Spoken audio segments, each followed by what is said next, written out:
Fala Melitës. Rofsh. Nuk bën dot intervistë me Mirela Kumbaro në Gjirokastër se nuk lë njeriu pa i folur. Po si është kjo punë? Jo se është për fushat, kështu ka bërë gjithmonë këtu. Me ç'të kam parë. Po unë këtu jam çdo fundjavë gjatë kohës që s'është periudhë elektorale dhe tani jam pothuajse e kam përmbysur, jam vetëm 2 ditë në Tiranë dhe jam edhe në Tiranë.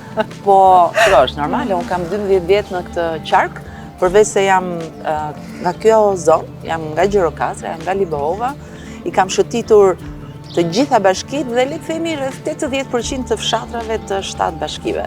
I njoh të gjithë, më njohin të gjithë, punoj me ta, jetoj me ta, i dua shumë, më duan shumë. Normale. Më kujtohet momenti kur më morën telefon me flamurin, po kështu vitet shkuara dhe Orutina po kaleu këti nga Gjirokastra. Dhe këti nga Gjirokastra s'kishte asgjë. Në një kohë rekord, më thuash, nuk është bërë vetëm këshesh, është bërë gjithçka. Është vërtet një festival pune, do ta quaja. E quaj festival pune sepse njerëzit e kanë shijuar shumë dhe ajo që është kënaqësia më e madhe është që punët e bëra nga programi rilindjes urbane, nga investimet publike, kanë krijuar një sinergji fantastike me sektorin privat, se sidomos në një qytet si ky, ku pronat private praktikisht janë të gjithëve, është e pamundur të imagjinosh që gjithçka bëhet nga shteti. Sektori privat dhe sektori publik janë në një sinergji fantastike dhe kanë bërë këtë që është hoteleria, turizmi.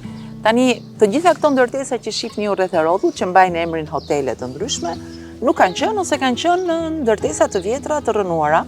Dhe e bukur është që kjo që shikohet në qafë pazarit ka filluar në lagje të tjera, siç është Dunavati, siç është Sfaka, siç është Palortoja, lagje tipike gjirokastrite. E pash vetë se nga trova rrugën dhe erdha në për një lagje ku punoj. Dhe vazhdohet punohet. Po nuk është lënë asgjë. Ajo ishte kështu në fund botës më duket. Kur bë qafa e pazarit dhe gjithë qendra e zonës historike, pati paragjykime që ja bët këtë dhe i lat, po Gjirokastra nuk është kjo. Dhe është vërtet, Gjirokastra është e gjithë ajo që thot kënga Pike Floririt mbi malin e gjerë. Dhe nuk do të kishte kuptim nëse ne nuk do futeshim gradualisht në thellësi. E bukur është edhe në lagje që janë goxha të shtyra në shpatin e malit, të malit i gjerë, janë hapur guest house, janë hapur bujtina dhe sot po konsiderohet si një le të themi ekonomi normale ku gratë gatuajnë reseta tradicionale, familja mban hapur biznesi dhe ka dhe një garë shumë të bukur për arkitekturën, për dekoret, për tavanet, për hekurin apo gurin e punuar. Dhe më vjen shumë mirë sepse kjo ka krijuar edhe një treg, le të themi, dhe një nxitje për të mbajtur gjallë disa zanate që ishin krejtësisht duke vdekur. Punimi i drurit, i gurit, i hekurit, po sidomos këto dy të parat, janë tipike gjirokastrite sot, të gjitha kërkojnë. Mirela Kumbaro që flet me të njëjtën dashuri për Gjirokastrën, siç e kam dëgjuar dikur të flas për Shqipen, siç e kam dëgjuar të flas për letërsinë, siç e kam dëgjuar, por tani në këtë rast nuk është vetëm fjala, tani është edhe vepra. Kjo është gjithçka e materializuar asaj që deshe. Në këtë moment jemi në një moment elektoral, por sinqerisht kjo fjala elektoral është një fjalë që unë se përdor, sepse nga që komunikimi siç e kupton edhe EP është tërë kohën non stop, për mua e rëndësishme është që skuadra të cilën unë drejtoj, është skuadra e kandidatëve të Partisë Socialiste, të jetë një skuadër fituese. Dhe dua të theksoj, është një skuadër e përbërë nga njerëz që kanë lindur këtu, kanë krijuar familjet e tyre këtu, punojnë këtu dhe do vazhdojnë të jetojnë këtu. Është e para herë që është një skuadër 100% e qarkut të Gjirokastrës. Nga Gjirokastra deri në Përmet e në Tepele. Unë kam ardhur për njërin prej djemve të skuadrës, që më ka bërë shumë përshtypje. Ai në fakt më ka bërë përshtypje si njëri prej djemve të skuadrave, të gjithë skuadrave. Sepse dia e para që ishte aq djalë, mendoja që ishte një burr i madh i ri dhe e ngatroja edhe me pirodhimën e Gjirokastrës. Ka ndodhur.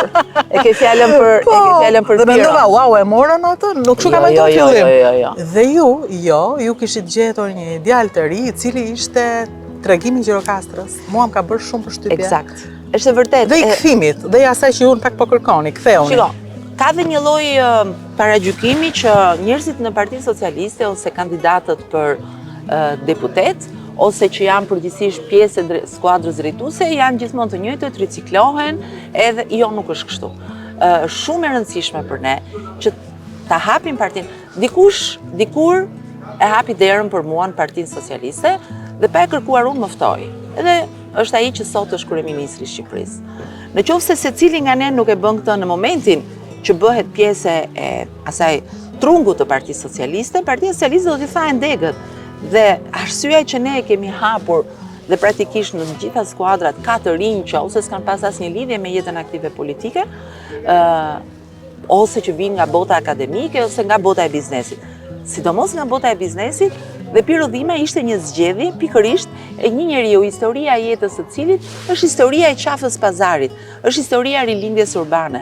Është prova më e mirë se si ti mund të shkosh si shumë gjirokastrit të tjerë që kanë jetuar e punuar në Greqi dhe kthehet dhe është krejt në biznesin e familjes. Ka një biznes shumë interesant, një nga hotelet më të mira të Gjirokastrës, me standardet, karakteristik, një kartë vizit shumë e mirë para se të futesh ke qafe pazarit, dhe që në këto 10 ditë e ka zgjeruar biznesin e vet me familjen dhe në zinxhirin e pjesës tjetër të sektorit të turizmit. Kush më mirë se sa ai mund ta tregoj, ta mbroj dhe të dëshmoj se si politika dhe qeverisja e Partisë Socialiste ka transformuar jo thjesht bukurinë e qytetit, se qyteti i bukur ka qenë, edhe qafa e pazarit tu ka qenë, po ka qenë e rënuar dhe si ato bletët punëtore, edhe Piro është një nga këto bletët gjirokastrite, një nga bletët e Lunxhërisë, që kombinon shumë bukur Gjirokastrën, Lunxhërinë dhe Dropullin, dhe ka treguar se vetëm në këtë lloj vizioni mund të ecet përpara. Është modeli i mirë që flet me jetën e vet. Unë flas edhe si politikane, sepse u bëra 12 vjet tashmë që jam në këtë mision, jo profesion, mision. Më vjen shumë mirë që e kam Piro në krah, krahas edhe 3 shokëve të tjerë, Anila në përmet, Tërmet Peçi në Tepelen, edhe Shoqëri Hysi nga bota akademike e Gjirokastrës, që vjen krejt si një prurje e re, edhe në mosh, por edhe në përvojë, edhe në mentalitet. Për Piron erdha, më ka bërë shumë përshtypje dhe dua ta njoh. Bukur. E mbylla, për Piron erdha. Ika unë atë se që nga me tepër. Të uroj fa. Faleminderit. Pafshim, ciao. Për Piro Dhimën, pas pak, ta njohim së bashku.